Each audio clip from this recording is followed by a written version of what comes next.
بسم اللہ الرحمن الرحیم۔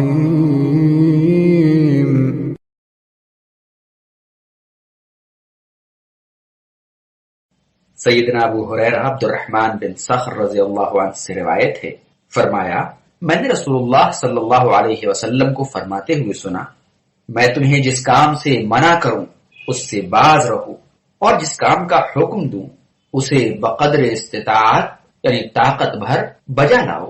تم سے پہلے لوگوں کو ان کے کثرت سوال زیادہ سوال کرنے سے اور انبیاء سے اختلاف نے ہلاک کر ڈالا تھا۔ صحیح بخاری حدیث نمبر 7288، صحیح مسلم حدیث نمبر 1337۔ اس حدیث مبارک میں حضرت صلی اللہ علیہ وسلم نے دو باتیں ذکر فرمائی ہیں، اطاعت رسول کی اہمیت اور سابقہ اقوام یعنی گزری ہوئی قومیں، گزشتہ قوموں کی ہلاکت کے بعض اسباب، بعض وجوہات۔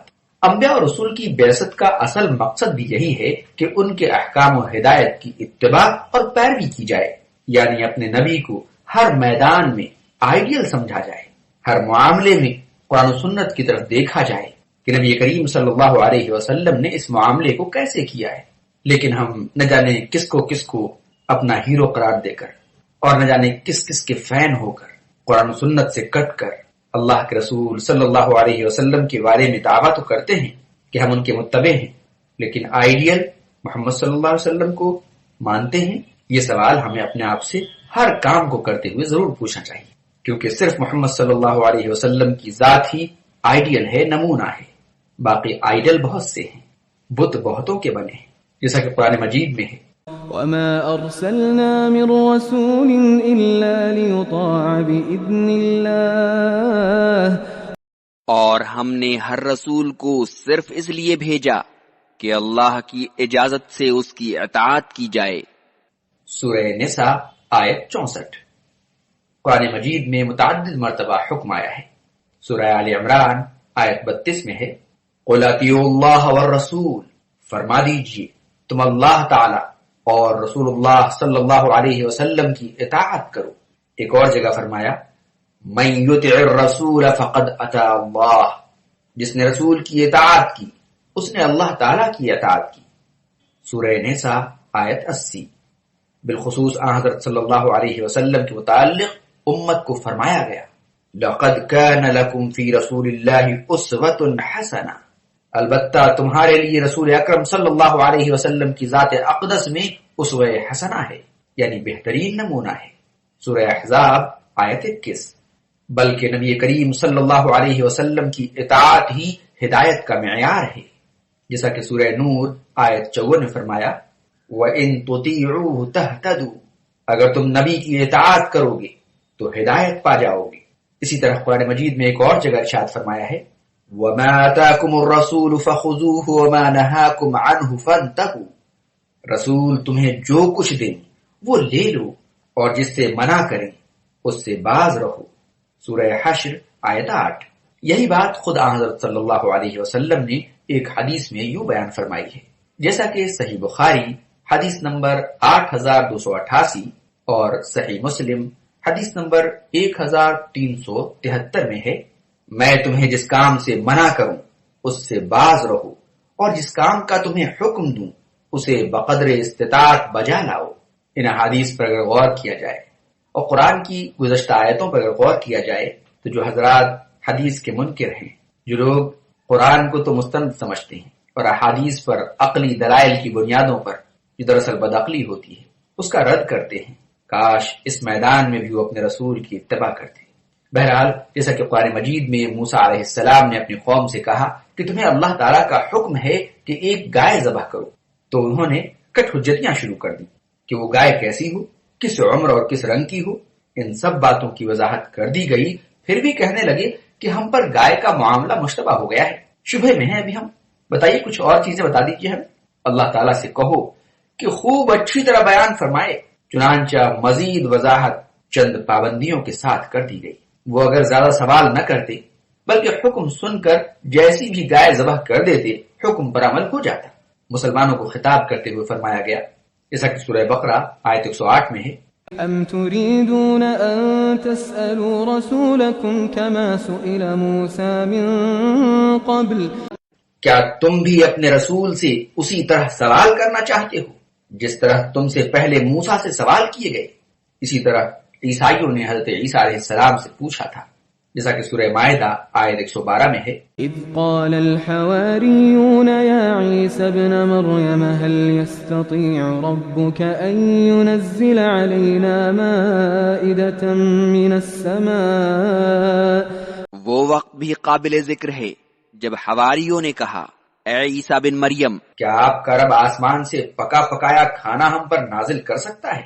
اس قسم کے بیجا سوالات کی بنا پر وہ لوگ ہلاک ہوئے۔ کسی امر کو سمجھنے کے لیے اس کی توضیح اور اس کی ضرورت کے تحت سوال کرنے کی اجازت ہے، لیکن خواہ مخواہ سوال در سوال کرتے رہنا اور دوسروں کو خواہ مخواہ پریشان یا لاجواب کرنے کی خاطر سوال کرنا، یہ ایک مذموم عمل ہے، برا عمل ہے۔ اس سے خود وہ شخص مشکل میں پڑتا ہے۔ حضرت صلی اللہ علیہ وسلم کا ارشاد ہے، اللہ تعالیٰ نے تمہارے لیے سنی سنائی باتوں کو بلا تحقیق آگے بیان کرنے، کثرت سوال اور مال ضائع کرنے کو ناپسند فرمایا ہے۔ صحیح مسلم حدیث نمبر 1715۔ اس حدیث سے ایک اور بات سامنے آئی۔ اکثر فیس بک پر، ٹویٹر پر، واٹس ایپ پر اور مختلف سوشل نیٹ ورکنگ سائٹس پر ہم دیکھتے ہیں کہ ایک شخص ایک حدیث لکھ دیتا ہے اور اس کے ساتھ ایک حدیث کا نمبر بخاری یا مسلم کسی کا ڈال دیتا ہے۔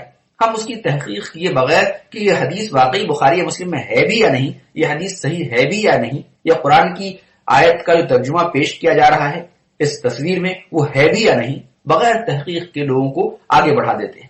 ایسے لوگوں کو ہوشیار رہنا چاہیے، کیونکہ اللہ کے رسول صلی اللہ علیہ وسلم نے فرمایا، من کذب علی متعمدا فلیتبوأ مقعدہ من النار، جو میری طرف جھوٹ باندھے اپنا ٹھکانہ جہنم بنا لے۔ اس میں اس بات کی بھی وضاحت ہے اس حدیث میں کہ سنی سنائی باتوں کو تحقیق کے بغیر آگے نہیں بڑھانا چاہیے اور مال کو بلا وجہ ضائع نہیں کرنا چاہیے۔ آپ کے پاس حلال مال ہے اور آپ اس کو ضرورت سے زیادہ خرچ کرتے ہیں جس کی ضرورت نہیں ہے تو یہ اسراف ہے، اگر حرام کام میں کرتے ہیں تو یہ تبذیر ہے اور دونوں حرام ہیں۔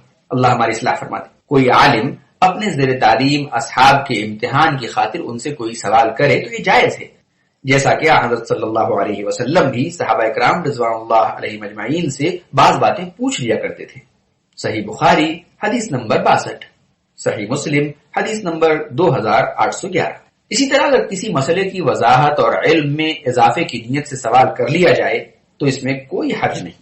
اقرا بن حابس رضی اللہ عنہ سے روایت ہے، ایک دن حضرت صلی اللہ علیہ وسلم نے فرمایا، لوگوں تم پر بیت اللہ کا حج فرض کیا گیا ہے۔ ایک آدمی نے کھڑے ہو کر پوچھا، اے اللہ کے رسول، کیا ہر سال؟ آپ شدید غضبناک ہوئے اور فرمایا، میں اگر ہاں کہہ دیتا تو یہ ہر سال فرض ہو جاتا، اس صورت میں تم عمل نہ کر سکتے۔ صحیح مسلم حدیث نمبر 1337۔ حضرت ابو ہریرہ رضی اللہ عنہ سے مروی ایک حدیث میں ہے، میں تمہیں جس امر میں جہاں چھوڑوں مجھے وہیں رہنے دیا کرو اور مزید پوچھ گچھ نہ کیا کرو، کیونکہ تم سے پہلے لوگ انبیاء سے سوالات اور ان سے اختلافات ہی کے سبب ہلاک ہو گئے۔ سنن ابن ماجہ حدیث نمبر 2۔ اس حدیث سے بھی یہی معلوم ہوا کہ نبی کی مخالفت اور بیجا سوالات کرنے کے نتیجے میں امت ہلاک ہو جاتی ہے، اس لیے غیر ضروری سوالات سے منع کر دیا گیا ہے۔ اللہ اور اس کے رسول کی مخالفت یہ بھی ہے کہ ہمارے سامنے رب کا قرآن رسول کا فرمان آ جائے اور پھر بھی ہم بعض شخصیات، بعض حضرات، بعض علماء، بعض اداروں، بعض جماعتوں سے چپکے رہیں اور یہ کہتے رہیں کہ ہمارے یہاں تو ایسا ہی ہوتا ہے، تمہارا تو الگ مسلک ہے، تمہارا تو الگ معاملہ ہے۔ قرآن مجید سورہ مائدہ آیت 101 میں ہے، يا أيها الذين آمنوا لا تسألوا عن أشياء إن تبد لكم تسؤكم۔ اے ایمان والو، تم لوگ ایسی چیزوں کے بارے میں سوال نہ کرو کہ اگر وہ تمہارے سامنے ظاہر کر دی جائیں تو تمہیں ذہنی طور پر تکلیف پہنچائیں۔ کئی بار ہم لوگوں سے سوالات پوچھتے ہیں، اگر وہ اس سوال کا جواب دے دے تو الٹا ہماری سبکی کا سبب بن جائے۔ بنی اسرائیل غیر ضروری سوالات کر کے انبیاء کو تکلیف دیا کرتے تھے۔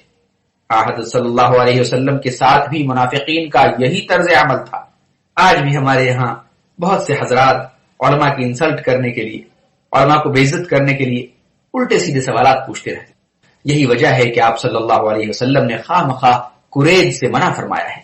آپ نے فرمایا، سب سے بڑا مجرم وہ ہے جس نے کسی حلال چیز کے بارے میں دریافت کیا اور اس کے سوال کی وجہ سے اسے مسلمانوں پر حرام کر دیا گیا۔ سنن ابی داؤد حدیث نمبر 4610۔